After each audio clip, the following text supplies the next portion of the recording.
Anthony Templet's case is eerily similar to Gypsy Rose's. If you don't know who Anthony Templet is, back in 2019, him and his father Bert were living in this nice little house in Baton Rouge, Louisiana. Bert and Anthony get into an argument because Bert believes that Anthony has been talking to his ex-wife, Susan. Anthony says his dad attacked him, so he shot and killed his 53-year-old father. Anthony did immediately call 911. He tells them the truth of what happened. His dad tried to attack him, so Anthony grabbed 2 guns, locked himself in his father's room. He said his dad started banging on the door, like open the up. When Anthony went to unlock the door, he shot his dad. He tells the operator he shot him 3 times and killed him. Shot Bert once in the head, once in the chest. Bert lived for a couple of days and died. Anthony was charged with second-degree murder at first. Then the charge was reduced to manslaughter because, baby, did all kind of crazy shit come out now. Anthony's family said he had been through years of abuse at the hands of his father. Father isolated him. He kidnapped him. We're about to get into that. Also denied Anthony an education. Anthony couldn't even spell his name in the interrogation room. Didn't tell you his birthday, nothing. It doesn't say it here, but his father also did not take him to doctors. He didn't take him to dentists, nothing. The reason he didn't take Anthony to the doctor is because he kidnapped Anthony. How did he kidnap Anthony? Well, let's get into that. Anthony was 5 years old. His mother, his biological mother, was granted full custody of him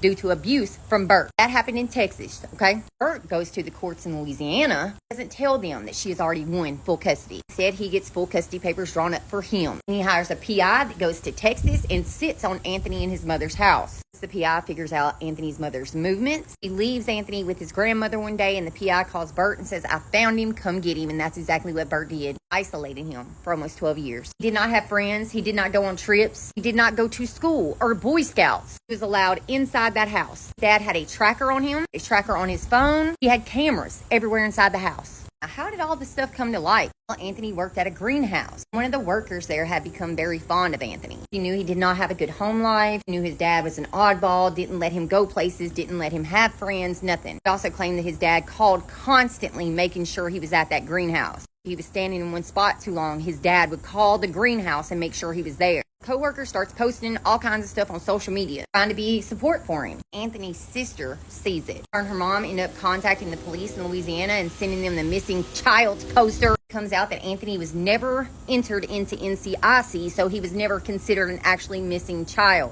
Anthony Templet ended up pleading no contest to negligent homicide. Had to be negligent because he grabbed 2 guns. His father said stop, and he did not. However, he didn't spend time in prison. He got credit for time served and then paper time, and this can be taken off his record. Gypsy's and Anthony's case has so many similarities that are so fucking different. People dug into Anthony and found just how abused he really was and that he was kidnapped. You dig into Gypsy and you find out she may have been a fucking accomplice, not a victim.